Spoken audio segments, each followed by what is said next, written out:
నమస్కారం N99 news కి స్వాగతం. హెడ్లైన్ చూద్దాం.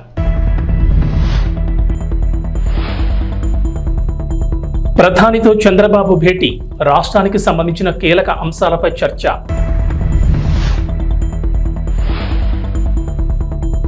ఏపీ ప్రజలకు చంద్రబాబు సర్కార్ గుడ్ న్యూస్, ఈ నెల 8 నుంచి ఉచిత ఇసుక విధానం అమలు.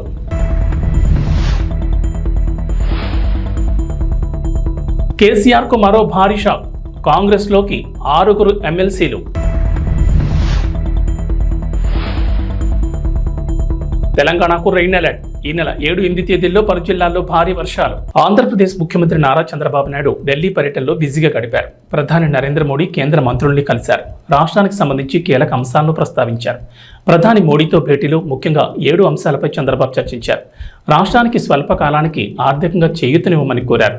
పోలవరం ప్రాజెక్టు నిర్మాణం పునఃప్రారంభానికి వెంటనే చర్యలు తీసుకోవాలని విన్నవించారు.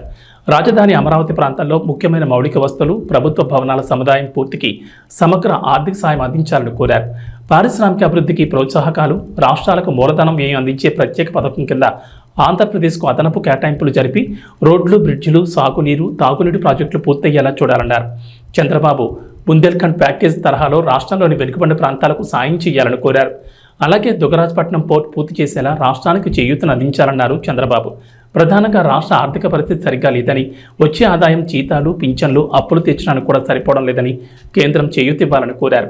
మిగిలిన రాష్ట్ర సమస్యల్ని ప్రధాని దృష్టికి తీసుకెళ్లారు. ప్రధానంగా పోలవరం ప్రాజెక్టు, జలవనరులు, రోడ్లు, రాజధాని నిర్మాణాలను గత ప్రభుత్వం విస్మరించడంతో రాష్ట్రం తీవ్రంగా నష్టపోయిందన్నారు. కేంద్రం ఆర్థికంగా చేయూతనివ్వకపోతే ఈ సవాళ్ల నుంచి బయటపడడం కష్టమన్నారు ముఖ్యమంత్రి. ప్రధాని మోడీ నాయకత్వంలో ఆంధ్రప్రదేశ్ మళ్లీ బలమైన పవర్ హౌస్గా అవతరిస్తుందని తనకు పూర్తి నమ్మకం ఉందన్నారు. ఆంధ్రప్రదేశ్ ప్రభుత్వం కీలక నిర్ణయం తీసుకుంది. ఈ నెల 8 నుంచి ఉచిత ఇసుక విధానం అమలు చేయనుంది. ఉచిత ఇసుకపై గనుల శాఖ అధికారులు మార్గదర్శకాలు సిద్ధం చేశారు. సోమవారం నుంచి ఈ మార్గదర్శకాలు అమలు సిద్ధమైనట్లు తెలుస్తోంది. ఈ మేరకు ప్రభుత్వం కీలక మార్గదర్శకాలను రూపొందించింది.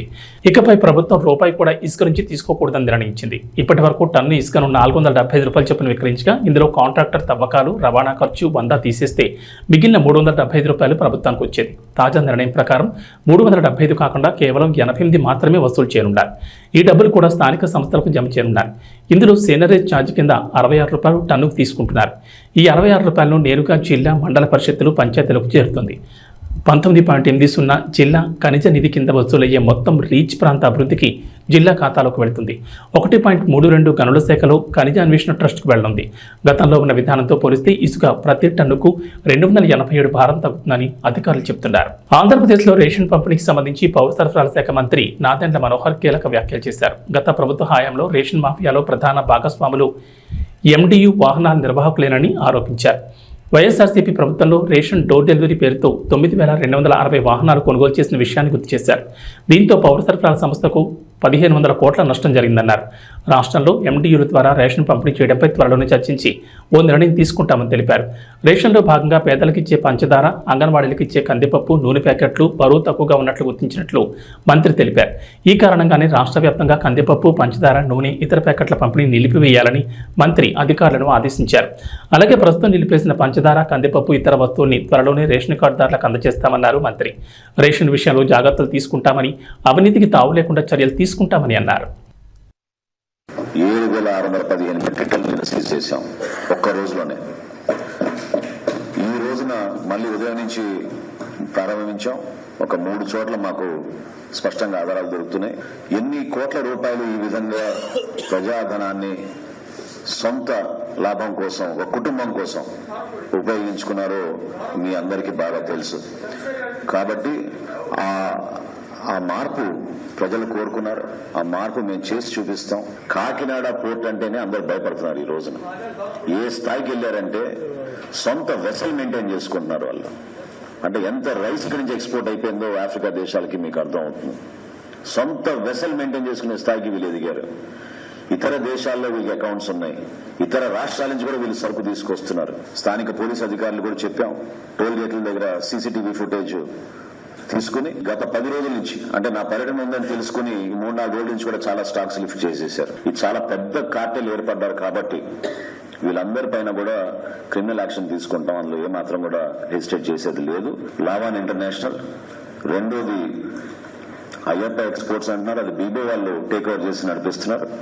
మూడోది విశ్వప్రియ ఎక్స్పోర్ట్స్, నాలుగోది సరళ ఫుడ్స్, ఐదోది సాటెక్స్ ఇండియా. ఈ విఎస్ రాజు గోడౌన్స్ లో మాకు మన ఏపీ సివిల్ సప్లైస్ కార్పొరేషన్ సంబంధించిన ఆధారాలు, అంటే ఈ స్టాక్ కి సంబంధించిన స్లిప్స్ అన్ని కూడా అక్కడ ఉన్నాయి. సరుకు లేదు కానీ అక్కడ గోడౌన్ లో మాకు దొరికినాయి కాబట్టి టాలీ చేసి చూస్తే 2023-24 సంబంధించిన సరుకుగా దాన్ని నిర్ధారించాం. కాబట్టి వాళ్ళపైన కూడా కేసులు పెట్టి ముందుకెళ్తున్నాం. కొంతమంది చాలా పెద్దవాళ్ళు మాకు అన్ని విధాలుగా సపోర్ట్ ఉందని అనుకుంటున్నారు. ఐఎమ్ సారీ, ఇన్ని రోజులు మీరు చేశారు, ఇప్పుడు మాత్రం జరగదు. ఖచ్చితంగా యాక్షన్ తీసుకుంటాం. మాకున్న గోడౌన్స్ కానివ్వండి, ప్రైవేట్ గా తీసుకున్న గోడౌన్స్ లో కానివ్వండి, ఎక్కడ అవకతవకలు జరుగుతున్నాయో, ఏ విధంగా రవాణా జరుగుతుందో, వీటన్నిటిపైన కూడా డెఫినెట్ గా ప్రతి జిల్లాలో కూడా ఈ విధంగానే సమీక్షా సమావేశాలు ఏర్పాటు చేసుకుని కొన్ని చర్యలు తీసుకుంటాం. ఎందుకంటే ఇక్కడ ఒక మాఫియా ఏర్పడింది, వ్యవస్థీకృత మాఫియా, మామూలుగా లేదు. సామాన్యుడి పొట్టగొట్టి 39 రూపాయలు పర్ కిలో బియ్యం మీకు సరఫరా మేము కొని మీకు ఇస్తుంటే రూపాయికి 8 రూపాయలకి 10 రూపాయలకి ఈ దళారులు వచ్చి ఈ మాఫియా ఏర్పాటు చేసి ఒక కార్టెల్ గా వీరు ఏర్పడి కాకినాడ పోర్టుని అడ్డగా మార్చుకుని రాష్ట్ర వ్యాప్తంగా ఇక్కడ తీసుకొచ్చి ఇది ఒక భారీ దందాకి వీళ్ళు పాల్గొన్నారు.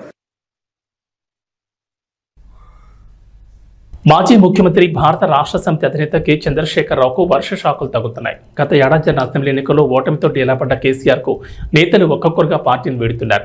కాంగ్రెస్ ఆపరేషన్ ఆకర్ష్ కు బీఆర్ఎస్ విలువలాడుతోంది. కాంగ్రెస్ లోకి బీఆర్ఎస్ వలసల పరంపర కొనసాగుతోంది. తాజాగా బీఆర్ఎస్ కు చెందిన 6 ఎమ్మెల్సీలు కాంగ్రెస్ లో చేరారు. ఎమ్మెల్సీలు భానుప్రసాద్, బస్వరాజ్ సారయ్య, దండే విఠల్, ఎంఎస్ ప్రభాకర్, ఎగ్గె మల్లేశం, బుగ్గారపు దయానంద్ కాంగ్రెస్ కండువాలు కప్పుకున్నారు. ఢిల్లీ పర్యటన ముగించుకుని ముఖ్యమంత్రి రేవంత్ రెడ్డి రాష్ట్రానికి రాగానే అర్ధరాత్రి ఆయన నివాసంలో వారంతా కాంగ్రెస్ పార్టీలో చేరడం గమనార్హం. ఈ కార్యక్రమంలో కాంగ్రెస్ వ్యవహారాల ఇన్ఛార్జ్ దీపాదాస్ మున్షి పాల్గొన్నారు. Dande Vithal Adilabad local body, Bhanuprasad Karimnagar local body, MS Prabhakar Rangareddy జిల్లా local body, Boggavarapu Dayanand governor quota, Egge Mallesham MLA quota, Baswaraj Sarayya governor కోటాలో ఎమ్మెల్సీలుగా ఎన్నికయ్యారు. శుక్రవారం అమావాస్య కావడంతో గురువారం రాత్రి వీడు కాంగ్రెస్ పార్టీలో చేరినట్టు తెలుస్తోంది. వీరి చేరికతో మండలంలో కాంగ్రెస్ బలం 12కు చేరింది. తెలంగాణ రాజకీయాల్లో ఆసక్తికర పరిణామాలు చోటు చేసుకుంటున్నాయి. బీఆర్ఎస్ పార్టీలోని కీలక నేతలు వరుసగా కాంగ్రెస్ పార్టీలోకి చేరిపోతున్నారు. ఈ క్రమంలోనే బీఆర్ఎస్ పార్టీలో కీలక నేతగా వ్యవహరించిన సీనియర్ నేత కె కేశవరావు ఆ పార్టీకి గత కొంతకాలంగా దూరంగా ఉండగా నిన్న ఢిల్లీలో అధికారికంగా పార్టీ జాతీయ అధ్యక్షుడు మల్లికార్జున ఖర్గే సమక్షంలో కాంగ్రెస్ తీర్థం పుచ్చుకున్నారు. దీంతో 10 ఏళ్ల తర్వాత కేకే మళ్లీ తన సొంత గూటికి చేరుకున్నట్లయింది. ఈ క్రమంలోనే కేకే తన రాజ్యసభ సభ్యత్వానికి కూడా రాజీనామా చేశారు. ఈ మేరకు తన రాజీనామా లేఖను Rajya Sabha chairman, vice president Jagdeep ధన్ఖడ్కు అందించారు. అయితే రాజకీయాల్లో సీనియర్గా ఎంతో అనుభవం ఉండగా బీఆర్ఎస్ పార్టీలోనూ కేసీఆర్ 10 ఏళ్ల ప్రభుత్వంలోనూ కీలకంగా వ్యవహరించారు. ప్రభుత్వం ఏ నిర్ణయం తీసుకున్నా అందులో కేకే సలహాలు, సూచనలు ఖచ్చితంగా ఉండేవి. అలాంటి వ్యక్తి కాంగ్రెస్ పార్టీలోకి రావడంతో అధికారంలో ఉన్న రేవంత్ రెడ్డి సర్కార్ ఆయనకు సముచిత స్థానం కల్పించాలని యోచిస్తోంది. ఆయనకున్న రాజకీయ పాలనాపరమైన అనుభవాలను వినియోగించుకునేందుకు గాను ప్రభుత్వ సలహాదారుగా నియమించాలని రేవంత్ రెడ్డి సర్కార్ యోచిస్తున్నట్టు తెలుస్తోంది. ఈ మేరకు అధికారికంగా ప్రకటన వెలువడాల్సింది. ఎన్నికలప్పుడు మాత్రమే రాజకీయాలని, ఆ తర్వాత పార్టీలకు అతీతంగా అభివృద్ధి కోసం పనిచేస్తామని, కేంద్రంతో సత్సంబంధాలు కొనసాగించాలనేదే తమ ఉద్దేశం అంటూ సీఎం రేవంత్ రెడ్డి తెలిపారు. సీఎం రేవంత్ రెడ్డితో పాటు డిప్యూటీ సీఎం మల్లు భట్టి విక్రమార్క తదితరులు ఢిల్లీ పర్యటనలో ఉన్నారు.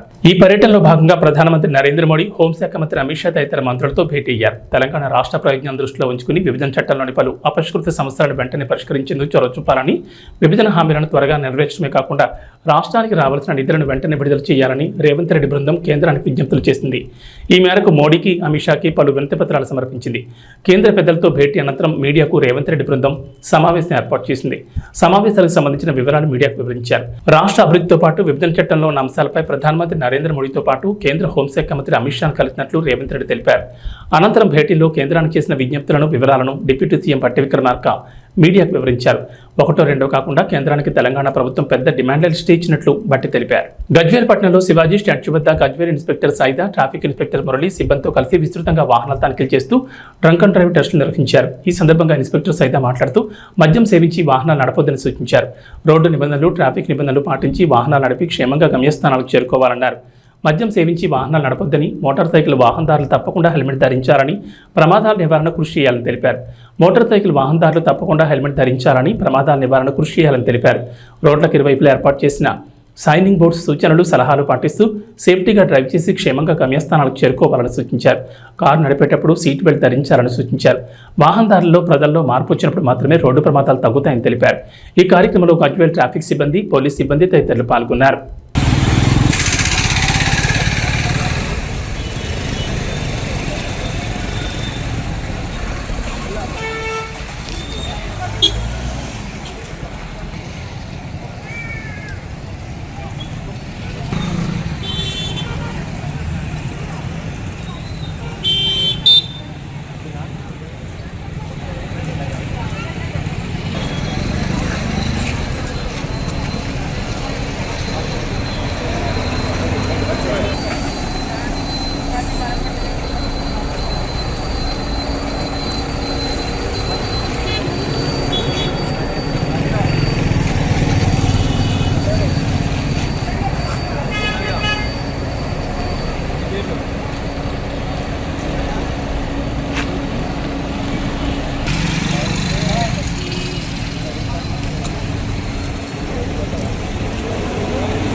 డోన్పట్నంలో ఎమ్మెల్యే కోట్ల సూర్యప్రకాష్ రెడ్డి పట్టణంలో వంతపడకల ఏరియా ఆసుపత్రిని మరియు అంబేద్కర్ బీసీ గురుకుల పాఠశాలలో తనిఖీ చేశారు. ఈ సందర్భంగా వంతపడకల ఏరియా ఆసుపత్రికి కావాల్సిన సదుపాయాలు మరియు మిషనరీ గురించి డాక్టర్లతో తెలుసుకున్నారు. X-ray room, lab, casualty, delivery ward కొరత పరిశీలించారు. అక్కడ ఉన్న రోగులతో మాట్లాడి సమస్యలు తెలుసుకున్నారు. అనంతరం అంబేద్కర్ బీసీ గురుకుల పాఠశాలలో 480 మంది పిల్లలకు hostel, kitchen, dining hall, students bench మరియు నీటి సమస్యలు తెలుసుకుని త్వరలో పూర్తి చేస్తామన్నారు. పాఠశాలలోని పిల్లలతో మాట్లాడి భోజన సదుపాయాలు, నీటి వసతి ఎలా ఉన్నాయని తెలుసుకున్నారు. అనంతరం పాతపేటలో ఉన్న ఆసుపత్రి భవనాన్ని మరియు పాత మున్సిపల్ భవనాన్ని ప్రభుత్వ ఆఫీసులకు ఉపయోగించుకునేలా చర్యలు చేస్తామన్నారు. ఈ కార్యక్రమంలో టీడీపీ నాయకులు మరియు బీజేపీ నాయకులు, జనసేన నాయకులు పాల్గొన్నారు.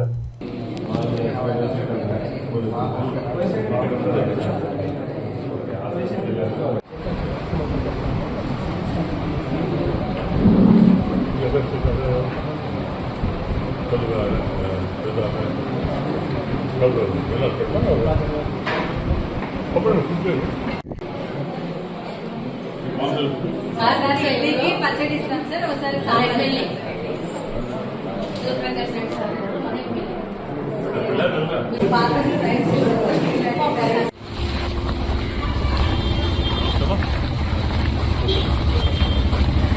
కర్నూలుకి రెఫర్ చేస్తున్నారు. ప్రైవేట్ హాస్పిటల్ ఇక్కడ నుంచి రెఫర్ చేస్తున్నారని ఆరోపణ, రోగుల ఆరోపణ. అదే దానికి కనుక్కుందాం. వంట కనుక్కోవాలి. ఇప్పుడు మేమంతా కూర్చొని మాట్లాడుతారు. ఎందువల్ల రెఫర్ చేస్తున్నారు? షార్ట్ ఆఫ్ అక్యుమెంటా, లేకపోతే షార్ట్ ఆఫ్ డాక్టర్సా, లేకపోతే రకరకాల అదే బెడ్ హాస్పిటల్గా బెడ్ రాలేదు. వాళ్ళ మినిమం ఫెసిలిటీస్ కావాలి. ఆపరేషన్ చేయాలా, లేకపోతే పేషెంట్ చూడాలంటే మినిమం ఫెసిలిటీస్ కావాలి. వాటర్ కానివ్వండి, రకరకాల పరిస్థితులు ఇవన్నీ లేవుతాయి. వాళ్ళు చెప్తారు ఇక్కడ కంప్లీట్ కాలేదు, ఓన్లీ ఫస్ట్ ఫ్లోర్ కంప్లీట్ అయింది, సెకండ్ ఫ్లోర్ కంప్లీట్ కాలేదు. వాళ్ళు ఇబ్బందులు అనుకున్నాయి. అవన్నీ కూడా డిస్కస్ చేసుకొని ఏం చేస్తే బాగుంటుంది, తొందరగా ప్రజలకు అందుబాటులో వచ్చే మార్కెట్ చేయాలి. ఒకసారి మళ్ళీ డాక్టర్ వాళ్ళతో పెట్టండి, కన్సల్ట్ ఆఫీసర్స్ మాట్లాడి మాట్లాడి ఎందువల్ల డిలే అయింది, వాట్ ఆర్ రీజన్స్ కనుక్కొని తొందరలోనే స్టాఫ్ రిక్రూట్ చేసుకుంటూ మన షార్టెడ్ డాక్టర్ ఎందుకు రావట్లేదు డాక్టర్స్ సమ్ రీజన్స్ ఉంటాయి కనుకొని దాన్ని మనం రీప్లేస్ చేస్తారు. డాక్టర్ అయిపోతే కొంత వేరే డాక్టర్ వేసి ఇబ్బంది లేకుండా చూస్తే ప్రయత్నం చేస్తాం. సో నేను సుమారు ఎప్పుడైనా మంచి డిస్కస్ చేసి వాళ్ళ ప్రాబ్లం డాక్టర్ చెప్పాను. నేను వాళ్ళ ప్రాబ్లమ్స్ ఏంటి, వాళ్ళ ఏమైనా తక్కువనే వాళ్ళ స్టాఫ్ కానివ్వండి, నిజంగా మామూలుగా ఇన్పేషెంట్స్ ఫుడ్ సిస్టమ్ కానివ్వండి, రకరకాల సమస్యలు కొన్ని డిస్కస్ చేసి దాన్ని తొందరగా మాట్లాడి తొందరగా 1-2 months దాన్ని కంప్లీట్ చేసి ప్రజలకు అందుబాటులో వస్తాను ప్రయత్నం చేస్తాం. అల్లూరి సీతారామరాజు ఒక పోరాట స్ఫూర్తి అని, వారి ధైర్య సాహసాలు యువతకు ఆదర్శనీయమని జిల్లా కలెక్టర్ పి రంజిత్ పాషా కొనియాడారు. అల్లూరి సీతారామరాజు 126వ జయంతి సందర్భంగా కలెక్టరేట్ కాన్ఫరెన్స్ హాల్లో జిల్లా గిరిజన సంక్షేమ శాఖ ఆధ్వర్యంలో అల్లూరి సీతారామరాజు చిత్రపటానికి జిల్లా కలెక్టర్ పూలమాలలు వేసి ఘనంగా నివాళులర్పించారు. ఈ సందర్భంగా జిల్లా కలెక్టర్ మాట్లాడుతూ భారత స్వాతంత్ర చరిత్రలో అల్లూరి సీతారామరాజు ఒక మహోజ్వల శక్తి అని, ఆయన జరిపిన పోరాటం స్వాతంత్రోద్యమంలో ఒక ప్రత్యేక అధ్యాయం అన్నారు. స్వాతంత్రోద్యమంలో పాల్గొని తనకంటూ ఒక ప్రత్యేక స్థానాన్ని చాటుకున్న విప్లవ వీరుడన్నారు. మన్యం వీరుడు అల్లూరి సీతారామరాజు స్ఫూర్తితో ప్రతి ఒక్కరూ సామాజిక బాధ్యత కలిగి ఉండాలన్నారు. అల్లూరి సీతారామరాజును ఆదర్శంగా తీసుకుని దేశ సమాజ సేవలో ప్రతి ఒక్కరూ భాగస్వాములు కావాలన్నారు. అల్లూరి సీతారామరాజు చరిత్రను విద్యార్థులంతా తప్పకుండా తెలుసుకోవాలని, అల్లూరి స్ఫూర్తిని ఆదర్శంగా తీసుకుని నిస్సహాయ స్థితిలో ఉన్న వారిని ఆదుకోవాలని కోరారు. అల్లూరి సీతారామరాజు 1897 సంవత్సరంలో జన్మించి కేవలం 27 ఏళ్లు మాత్రమే జీవించి సమాజం కోసం ప్రాణాలు అర్పించారని తెలిపారు. ఆయన మరణించి 100 సంవత్సరాలు గడుస్తున్నా ఇప్పటికీ స్మరించుకుంటున్నామని, దేశం కోసం, అడవి బిడ్డల సంక్షేమం కోసం పోరాడిన వ్యక్తి అల్లూరి సీతారామరాజు అన్నారు. అప్పట్లో బ్రిటిష్ వారు మన్యంలో ఉన్న గిరిజనులను ఎన్నో ఇబ్బందులు గురిచేసేవారని, అడవిలో ఉండే ఉత్పత్తులు సేకరించి అమ్ముకునే వారిపై దమనకాండ చేస్తుండగా బ్రిటిష్ వారిపై వివిధ రకాలుగా పోరాడి వారికి విముక్తి కల్పించిన వ్యక్తి అల్లూరి సీతారామరాజు అన్నారు. ఆయన పోరాటాన్ని స్ఫూర్తిగా తీసుకుని దేశ యువత ముందుకు సాగాలని కలెక్టర్ అన్నారు. ఉద్యోగ పర్వంలో ఏజెన్సీ ప్రాంతంలో సేవ చేసే సౌభాగ్యం తనకు కలిగిందని కలెక్టర్ తెలిపారు. జోహార్ అల్లూరి సీతారామరాజు, జోహార్ అల్లూరి సీతారామరాజు, పాకిస్తాన్ అల్లూరి సీతారామరాజు ఆశయాలను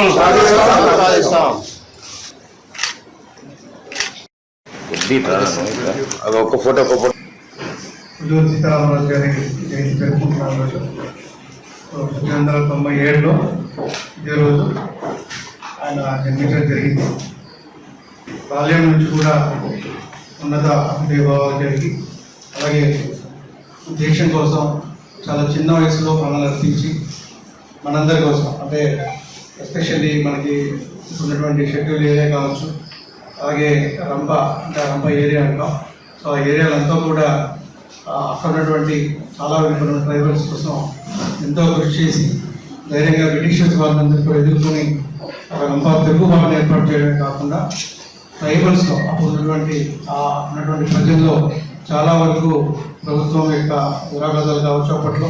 సో వాటిని ఎలాగైతే వాటిని ఎదుర్కోవాలి, సో వాళ్ళకి ప్రాపర్గా ట్రైనింగ్ ఇవ్వడం, వాళ్ళందరికీ కూడా విద్యలో వాళ్ళందరికీ కూడా ట్రైనింగ్స్ ఇవ్వడం, సో ఒక తిరుగుబాటు విప్లవాన్ని అక్కడ తీసుకురావడం.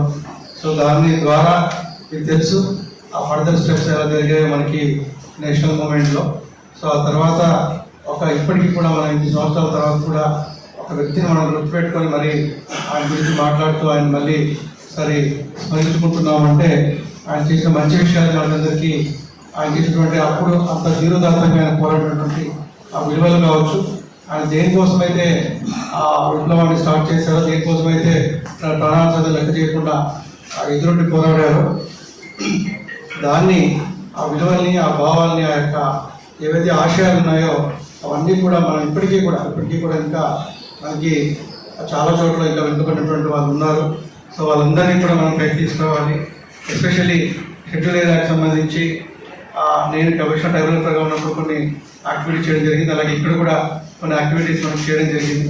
సో ఎక్కడ ఉన్నప్పటికీ కూడా సో మనం ఒకసారి మళ్ళీ అభిప్రాయం దగ్గర స్మరించుకుంటూ ఆయన ఆశయాలకి మళ్ళీ ఒకసారి అందరం కూడా మనం గుర్తు చేసుకుంటూ మళ్ళీ మనం ఆ సాధనకి, ఆ ఆశయాల సాధనకి మనందరం కూడా ఉన్నంకితం కావాలని చెప్పేసి.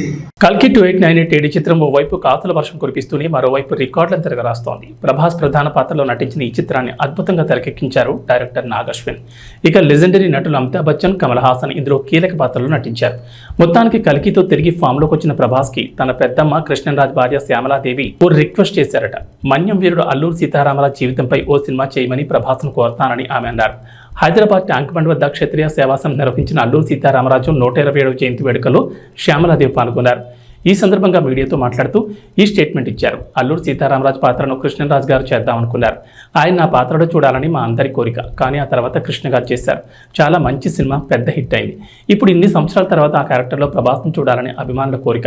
వారి విన్నపాన్ని నేను బాబుకు విన్నవిస్తాను. ఆ క్యారెక్టర్కు ఏమాత్రం అవకాశం ఉన్నా ప్రభాస్ని చేయమని కోరుతాను. ప్రభాస్ని ఈ పాత్రలో చూస్తే సీతారామరాజు మళ్లీ పుట్టినట్లుగా అనిపిస్తుందని అభిమానులు అంటున్నారు. అది కూడా నేను ప్రభాస్ చెప్తానంటూ శ్యామలాదేవి అన్నారు. సీతక్క గారికి కూడా మా మాట మన్నించి వచ్చినందుకు ఆవిడకి కూడా మా ధన్యవాదములు. ఇంకో విషయం ఏంటంటే కమిటీ వారందరూ ఒకటి కోరారు. ఇప్పుడు కృష్ణరాజు గారు చేద్దాం అనుకున్నారు. ఆయన ఆ క్యారెక్టర్లో చూడాలని మా అందరి కోరిక. అలాగే తర్వాత కృష్ణ గారు చేశారు. చాలా మంచి మూవీ, ఎంతో హిట్ అయింది. ఎన్నో సంవత్సరాలు అయిపోయాక ఇప్పుడు ఆ క్యారెక్టర్లో ఒకసారి రిపీట్ అయ్యి మా ప్రభాస్ గారిని చూడాలని వాళ్ళందరూ కోరిక. వాళ్ళందరూ విన్నపం నేను బాబుకు వినిపిస్తాను. ఆ క్యారెక్టర్ ఏమాత్రం అవకాశం ఉన్నా ప్రభాస్ గారిని చేయమని కోరుతాం. మళ్ళీ ఇంకో సీతారామరాజు మళ్ళీ పుట్టాడు అని అనిపించేలాగా మాకు ఆ ప్రభాస్ గారిని చూస్తే అనిపిస్తుందని నాగరాజు గారు, మా నాగరాజు గారు వీళ్ళందరూ చెప్పడం జరిగింది. అది కూడా నేను బాబుకి తెలియజేస్తాను. ఈరోజు అల్లూరి సీతారామరాజు గారి గురించి ప్రతి ఒక్కరూ గర్వించదగ్గ మహానుభావుడు, మన్యం వీరుడు. T20 ప్రపంచ కప్ కైవసం చేసుకుని భారత గడ్డపై అడుగుపెట్టిన టీమిండియాకు ఘన స్వాగతం లభించింది. గురువారం మొత్తం టీమిండియా ప్లేయర్లు సంబరాల్లో మునిగిపోయారు. ఫ్యాన్స్ను ఉత్సాహపరుస్తూ గడిపారు. బార్బడోస్ నుంచి 15 గంటల ప్రయాణం తర్వాత టీమిండియా ప్రత్యేక విమానంలో ఢిల్లీలో ల్యాండ్ అయింది. అనంతరం హోటల్లో ఫ్రెష్ అప్ అయి ప్రధానమంత్రి నరేంద్ర మోడీతో భేటీ అయ్యారు. అంతకుముందు హోటల్ వద్ద బ్యాండ్ శబ్దాలకు డాన్సులు చేశారు. ఆ తర్వాత భారత క్రికెట్ ప్లేయర్లు ముంబైలో అడుగుపెట్టారు. ప్రపంచ కప్ గెలిచి తొలిసారి ముంబై గడ్డపై అడుగుపెట్టి టీమిండియాకు అపూర్వ స్వాగతం లభించింది. వారు ప్రయాణించిన విమానానికి 2 వైపుల నుంచి వాటర్ ఇంజన్లతో నీరు కుమ్మరించి వెల్కమ్ చెప్పారు. విజయోత్సవ ర్యాలీ సాగిన మెరైన్ డ్రైవ్ రోడ్ జనసంద్రాన్ని తలపించగా అనంతరం వాంకడేలో ఏర్పాటు చేసిన కార్యక్రమంలో టీమిండియా ప్లేయర్లు భావోద్వేగానికి గురయ్యారు. ఇక వాతావరణ విషయానికి వస్తే రాష్ట్రంలో నైరుతి రుతుపవనాలు చురుగ్గా మారినట్లు వాతావరణ శాఖ తెలిపింది. జూలై 7, 8 తేదీల్లో భారీ వర్షాలు కురిసే అవకాశం ఉందని ఐఎండీ అంచనా వేస్తుంది. జూలై 7న ఆదివారం భద్రాద్రి కొత్తగూడెం, ఖమ్మం, నల్గొండ, సూర్యాపేట, నాగర్ కర్నూలు, వనపర్తి జిల్లాలోను, జూలై 8 సోమవారం మంచిర్యాల, కరీంనగర్, పెద్దపల్లి, జయశంకర్ భూపాలపల్లి, ములుగు, మహబూబాబాద్, వరంగల్, హనుమకొండ, జనగాం జిల్లాలో భారీ వర్షాలు కురుస్తాయని పేర్కొంది. వీటితో పాటు ఇతర జిల్లాల్లోనూ ఎదురుగాలుతో కూడిన మోస్తరు వర్షాలు పడే అవకాశాలున్నాయని చెప్పింది. అటు గురువారం ఉదయం నుంచి శుక్రవారం ఉదయం వరకు పలు ప్రాంతాల్లో తేలికపాటి వర్షాలు నమోదయ్యాయి. యాదాద్రి, సూర్యాపేట, ఖమ్మంతో పాటు పలు చోట్ల ఓ మోస్తరు వర్షాలు కురిశాయి. శుక్రవారం రాత్రి హైదరాబాద్ నగర శివార్లోని ఎల్బీ నగర్, వనస్థలిపురం, హయత్ నగర్, పహాడీ షరీఫ్, తుకుగూడ, పాలానగర్, బిఎన్ రెడ్డి నగర్లో మోస్తరు జల్లులు పడ్డాయి. నైరుతి రుతుపవనాల తోడు ఉపరితల గాలులు వీస్తున్నాయని గురువారం నుంచి 5 రోజుల పాటు తేలికపాటి నుంచి ఓ మోస్తరు వర్షాలు కురిసే అవకాశం ఉన్నట్లు ఇప్పటికీ ఐఎండీ అంచనా వేసింది. ఏవీ బులెటిన్ విశేషాలు. నమస్కారం.